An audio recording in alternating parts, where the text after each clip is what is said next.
For many years, quilting has been a pastime enjoyed by people all around the world. Did you know that quilting in its basic form can even be traced far back to the ancient Egyptians? If you're looking for a hobby, I hope this program will get you hooked too. Stay tuned. Welcome to The Better Part, a program by and for seniors and devoted to exploring the many facets of those better years of our lives. The name of our program was inspired by a quotation from Robert Browning. "Grow old along with me, the best is yet to be, the last of life for which the first was made."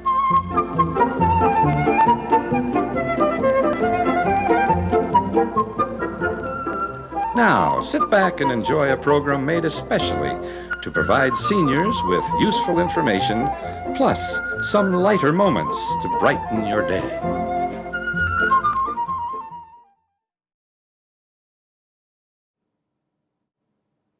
I mean, it's just so much fun.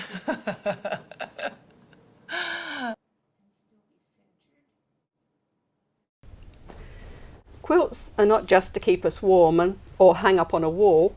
Quilts are sentimental heirlooms that come in all colours and sizes and themes. Quilts nurture friendships. Quilting brings together a special community who interact with each other and who put a little bit of themselves into each quilt. Quilters teach each other so that skills can pass down from generation to generation. Quilting is still one of America's favorite pastimes, and our guest is an avid quilter. I'm Val Jeffrey of The Better Part, and I'm delighted to introduce Bonny Morley, known to her friends as Bonny. Welcome, Bonny. Bonny, you bought some beautiful, beautiful quilts, and I'd like to start the program by showing our guests some of the quilts that you've made. Could you tell us about them, and then we'll sit down and chat some more? Oh, that will be wonderful. Thank you. I'd love to show them. This particular one is called Grandmother's Flower Garden. It was probably pieced in the 1930s. It's a traditional 1930s, all original fabrics in it. And it's lasted for so ever many years. And it looks the same on the back as it does on the front. And it's got the quilting around each of the hexagons. Okay. Was this inspired by a specific pattern? Yes, it really was. It became a very, very significant kind of a pattern, and many, many women made it. Okay. This next one is a reproduction of an antique quilt that was made about 1861. It's a reproduction in the fact that it has the 1960s material in it, and it was all very heavily hand quilted as part of a particular pattern that the owner who actually did the quilting really enjoyed having a whole plethora of quilting stitches. And it has a plain back, and you can see the quilting from there. It's beautiful. I'm surprised how brightly colored it is. Yes, actually the fabrics from the 60s really have held up very well. It's all made out of cotton. Wow. The whole quilt is cotton. And this one's completely different. This one is very different. This one was made in the 60s, 1960, and it's a dahlia quilt, and it's basically made out of fabric scraps from sample books. And so this particular one has Levi Strauss samples in it, as well as little bits of everything else. And it's one that has been quilted, and it was quilted in the 1960s, all finished. It has a cotton backing, and it's yellow. So are there many companies that do these sample books? Yes, you said they came from sample for books? Almost all kinds of fabrics you have sample books, for upholstery fabrics as well as for quilting fabrics, as well as plain cottons and rayons and dacrons and all of those other fabrics that we've used in this century. Well, I can't wait to hear more about the quilts and see some more, so I think we should sit down and chat. Is that okay? Yes, that would be wonderful. So Bonny, there are lots of quilts here. How many quilts have you made?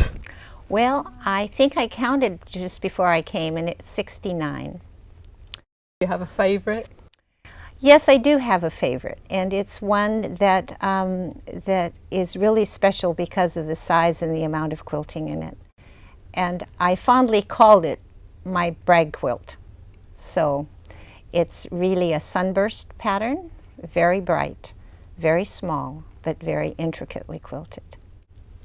And I do know you showed me at your house your journal, because every one of these quilts you've documented. That's right. And this is the journal, right? This is the journal, and I didn't start it in 1956 because I was too young, but I did pick it up probably about 1980, and I have tried to go backwards through pictures to continuously do that. I particularly like the pyrotechnics one. Oh, you do? All right. Would you read that to us? Yes, I'd be happy to. In 2001, at the American Quilt Conference in Williamsburg, it gave me the opportunity to bid in a live auction. As my friend Amy Henderson observed, that is the most tattered, garish top that I have ever seen. But then she was my roommate. I noticed that I love the red and the chrome yellow. The green and the khaki background really made my eyes pop.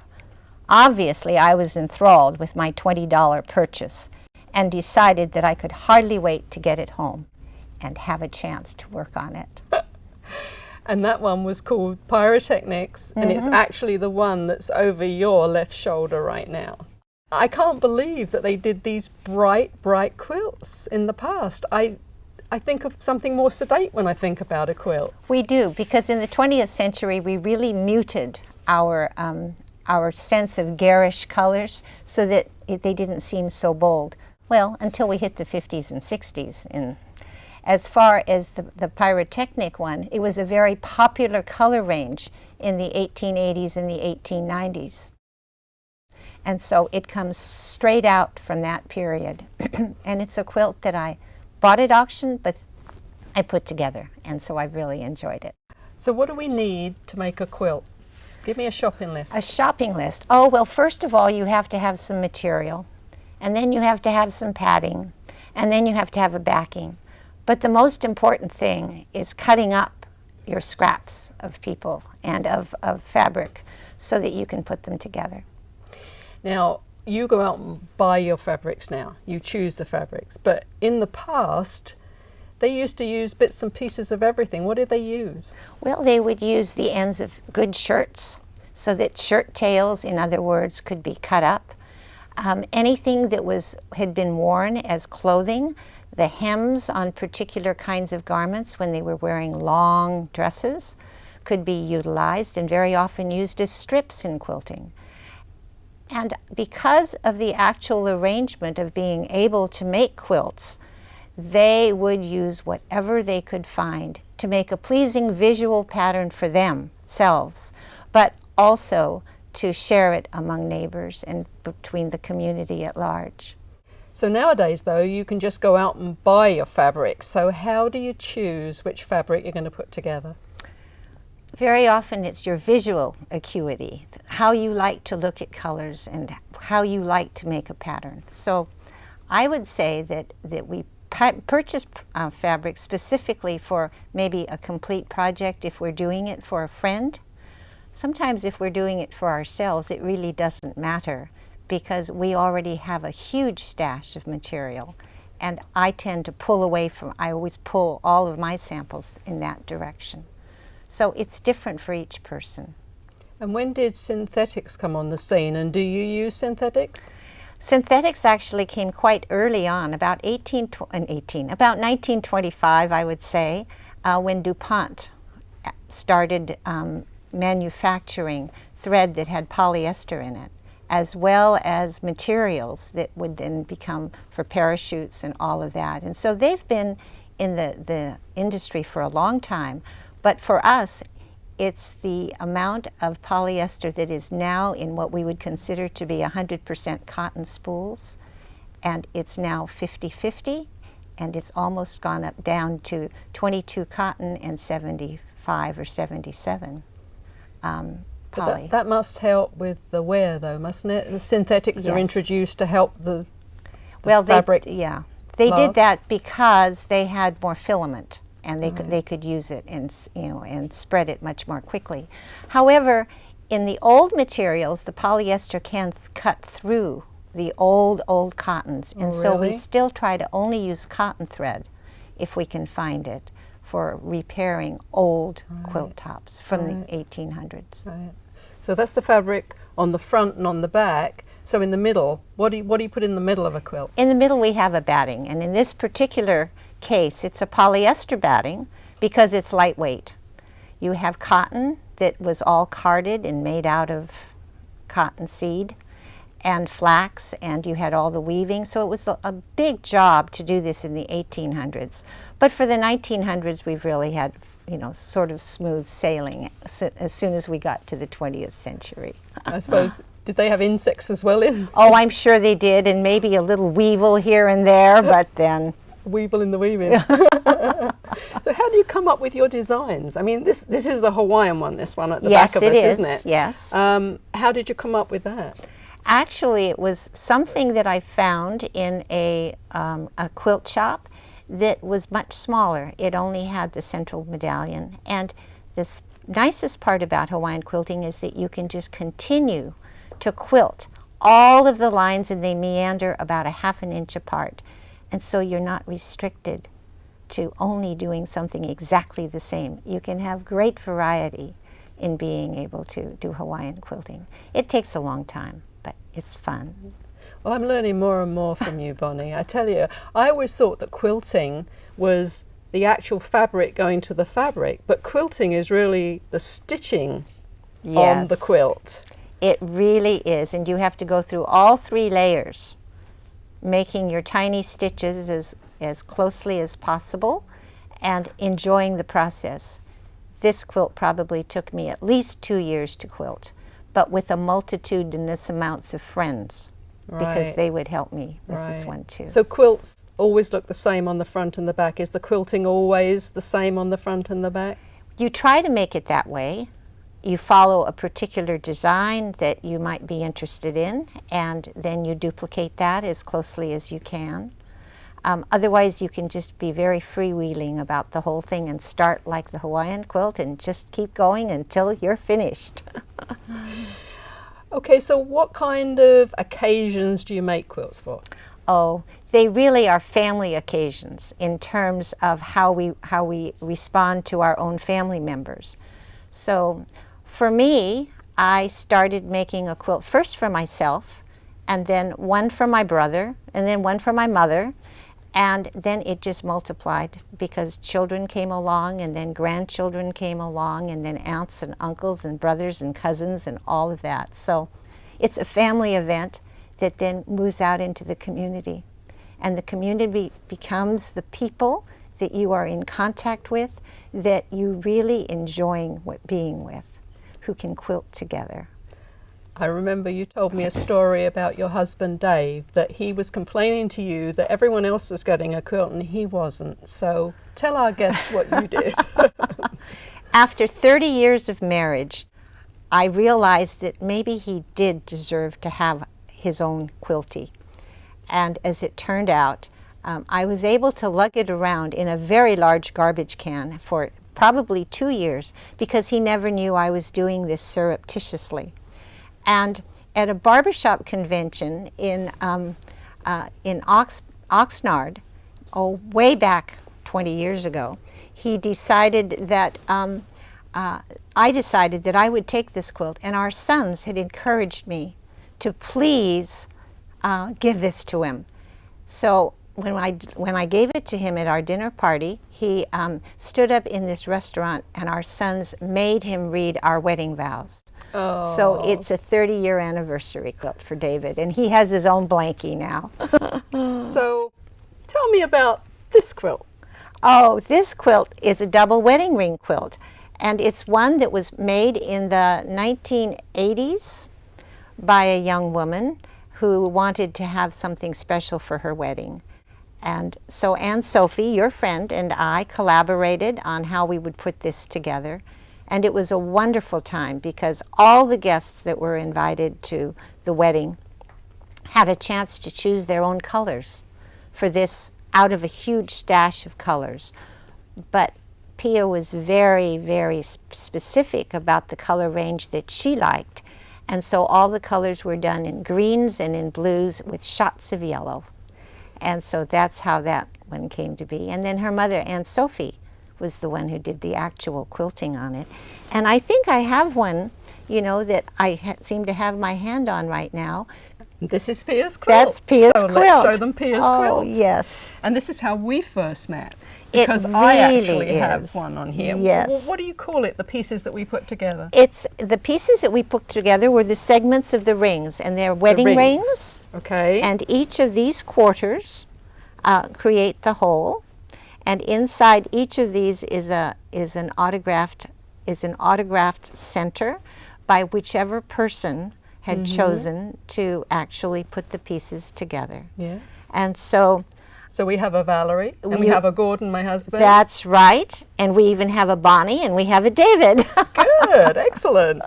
So this was a copy of an old quilt. Yes. Well, I've got a surprise for you, Bonnie, because it just so happens that I've been talking to people, and I find out everyone's a quilter, and I didn't know. My next door neighbour, Glenda, she said, "Oh, I've got one you can take." And you know what it is?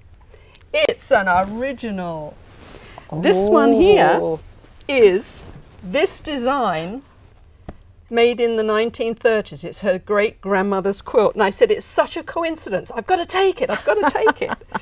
But again, the quilting on it. The quilting, of course, guys, is the stitching that holds it together. Look at the elaborate stitching on it. Yes, very heavily quilted. And that was one of the ways when people went through the Depression in the 30s, they would use any kinds of scraps. And as you can see, these segments are probably half the size of the segments that were put in Pia's. Right. And they really were randomly done. Unless you happen to love red or pink or purple, you would see a multitude number of colors. Yeah. And the stitching is beautiful. It's totally done, and to have the scallop that comes around the outside edge and bound is always a very difficult thing to do. So your neighbor's grandmother did a wonderful job. She really did. Well, I know that Anne Sophie did the quilting on this one, right? Mm-hmm. You taught her how to do that? Is this how you met her? I don't remember. It is, you're right, it is. She decided to have a small sewing and talking group. And I thought, oh, I guess I'll go on over. There were 6 or 7 of us.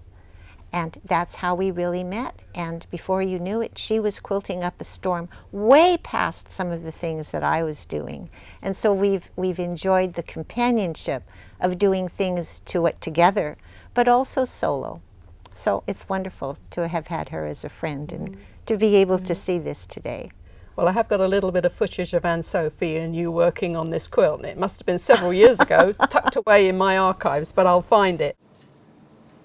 Don't be nervous now. You're on camera. I mean, this is it. This is the big time. It turned out into a much bigger quilt than we originally, I think we were thinking. About 4 squares. Yeah, 4 squares maybe. And now it's 55 squares, I think is. Mm-hmm. I think it's it's really grown. It's really grown. So what we're doing now is tracing the names using this pencil. I'm writing it in, and then I'm going to embroider the name in each of these melons that the person originally designed with the colors. So Pia and Doug will be able to see who came up with the color scheme and for each of the melons. And then when we put these melons together, we put them in circles where friends and family are together. So there's a circle where Doug and his parents are in, another circle where Pia and Amanda and Phil and I are in. So there is this friends woven into the circles, and there is families woven into interlocking circles. So we're quite jazzed. We think we've designed something really cool. Now the embroidering of the names, how do you do that? That's done just on the top. You don't want to put your embroidery thread all the way up and down. So what Aunt Sophie did was to use some silk thread and do tiny little back stitches to embroider the person's name. I physically marked the name on the quilt top, and then she was the one that had to follow all the little dots and put the names in. Well, Pia's sister also got married, so you made a quilt for that too, didn't you? Or did Anne Sophie Yes. make that? Tell me about that quilt. Oh, that one was really fun. That's a Hawaiian quilt, but it's done in miniature, much smaller. And each guest at that particular wedding made a snowflake pattern out of paper. We just said, draw something, you know, fold it in quarters, draw something on it, and we'll see if we can turn it into a piece for the quilt. So that's what we did. All the men came first, which was the most amazing thing. They I think, had much more competition than the ladies did. And then all the ladies sort of started to fill in, all the young friends. And we have 30 patches on that one, and they're all named for the owner that actually cut out the pattern. And then Aunt Sophie and I did all of the work on it in terms of stitching them down and then quilting it. So do many men quilt? Actually, in my quilting group that I have in San Francisco, I go every Wednesday. We now have 2 men that come regularly who are very fine quilters. I should say one is actually a teacher who actually teaches quilting, and the other one is somebody who's retired from the telephone company and said, I'm out of here, I'm going quilting. So it's fun to have that. But you've been going there for a long time. Yes, ever since I returned in about 1984 when our sons went off to school, and now I've gone regularly every week since then. Going back to Pia's quilt, I remember Anne Sophie saying to me that the personalities of people go into the quilt, and you gave us all the same fabric to pick from. And yet there was an engineer who'd put his together really precisely. And then there's someone else that just grabs another one. What kind of quilter are you? Are you an impulsive quilter, or are you an engineer quilter? That's an interesting idea. I think for me, I tend to be very visual, and so I'm not afraid of using color. I like to put them together like an engineer would, but I don't always have to worry whether I have a red dot or a blue dot. I might want to have a purple and green dot. So I have to say, for me, it's the visual aspect. And then I like putting things together after I've done that. Yeah. The group that you're with, which is in San Francisco, it's a long way to go, but I understand you're from that area anyway, which is why you've been going back. But I know there was a really special person from the church there in the group that got you started in the first place, and I believe you were only 16 at the time. You're right. Tell us about her. Her name was Alice Swank, and she was 20 years older than I was, and she actually was in the church, belonged to the church, and she invited all of the young women at that time, we were 14 and 15 and 16 years old, to come over on a summer holiday to see if we would just like to stitch. And the first time she called anybody, it was, oh no, we don't want to do that. It's not something we'd like to do. At least that was my really direct response. The next week she called back and she said, oh, I thought you might like to know that my husband is going to be teaching bridge to all the guys. And I wondered if you girls might like to come maybe an hour earlier, and we'll have cookies, and then maybe you'll want to hang out with them afterwards. Well, that next week she got all 10 of us there, and it was wonderful because that continued on for me. That was my entry into the quilt world. And so I worked on that quilt for 2 years, and then at the end of it, Alice Swank and her husband said they would take me out to Skoma's in San Francisco for dinner because I had won. I was the one that had actually finished the first quilt from the 2 years before. And which one was that? That's the Dahlia quilt. That's that old, very faded yellow and black pattern that I always remember, and why I chose black for a yellow quilt, I'll never know, but when you're young, you'll just put anything in it. And sadly, Alice passed away at age 56, very young. Yeah, very young. And very I know young. that you were the executor, and you had 27 unfinished quilts that you inherited from Alice. 27, all 27. unfinished. All unfinished. How long has it taken you to finish them? Well, let's see. It's probably taken me at least 40 years to get to all of them. But I plod one step in front of the other, and just enjoy doing it. It's been a wonderful way for me to keep her in my life, but to also know that she taught me so much, and I love the sense that I can always enjoy this hobby because of her, and the community that she brought with her, and the wonderful people that I've gotten to know all over the country, because I enjoy quilting and they do too. Yeah. So. Well, they're beautiful quilts, and they've made beautiful friendships, and I think quilting will go on forever, even if the quilts don't. But I want to thank you so much, Bonny. You brought in all these wonderful, wonderful quilts. I said to the crew, they're going to blow you away, and I think they really, really have. Thank you for coming. That's so kind of you. Thank you. Lovely. I loved it. It was so much fun. It's so much fun when you look at the color scheme that people picked out. And the one that Bonny and I have had the most fun with has been this young engineering type from Sweden.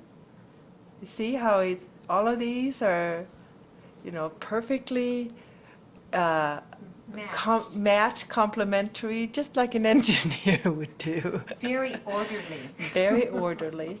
And then next to it is this young man who's not that orderly, but has a really good eye for color. And see how vivid the colors are in this one? But they're all beautiful. They're all beautiful. We hope that you've enjoyed the program today and would join us again. Copies of this program and all our programs are available on VHS or DVD. To contact The Better Part, please phone the Cupertino Senior Centre 408-777-3150 or visit our website www.thebetterpart.com. Thank you for watching.